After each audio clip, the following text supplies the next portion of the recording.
Give me the team that's not in trouble at all once the Phillies. I mean, they are that group, right? They remind me of the '04 team, the '03 team that I played for the Red Sox. That team that just is scrappy. They got a couple superstars. Real Muto is my favorite player. I mean, he is just a ball player that kind of keeps that glue together. Castellanos, obviously, this year, settling down. It's hard.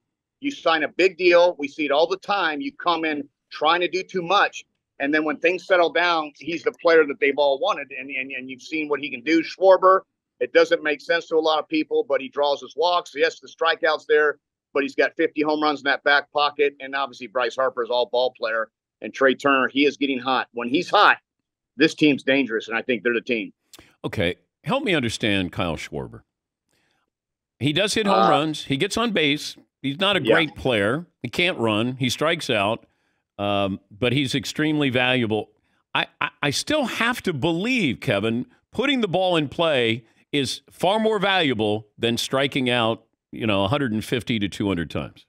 I agree, and I think he's a much better hitter than he has been as far as hitter wise. I mean, he was coming up. I remember Theo Epstein loved him in the Cubs organization in the minor leagues. And he said, this kid can hit. You're thinking a 300 hitter. The problem is, Danny, they teach hitting differently.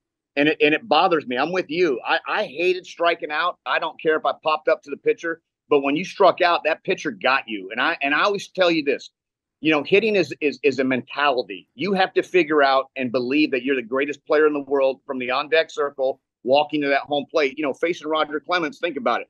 Undrafted guy like myself, LA City Junior College, Lamar University to the Northern League, and now I've got a 7-time Cy Young Award winner on the mound that's 6'5", and he's God. You have to create an attitude hitting. And to me, it's a grind. They have so much information. They're so information-based in their spin rate and the degrees of the curveball. And they have these machines that are $500,000 in the clubhouse that you can go in there and track the starting pitcher that day, basically coming out of that windup and seeing the degrees. It's too much, in my opinion. I think Kevin Long is one of the greatest hitting coaches in baseball. He's a hitting coach for the Philadelphia Phillies. But I think what they're asking Schwarber to do is hit homers and do your thing. So I think they're okay with the strikeouts. Yeah. Nobody's a perfect player. Nobody's the speed power combination. You get paid $300 to $500 million these days. Schwarber does exactly what he's paid to do, and that's to hit home runs, drive and run, set the tone. And let me tell you, as a leadoff hitter, it is a unique scene. But because of the walks and the on-base percentage, do you care if he's singling? Do you care if he's got 48 singles and 55 home runs, if he's got over 300, 340 on base? So he does a little bit of everything other than the average.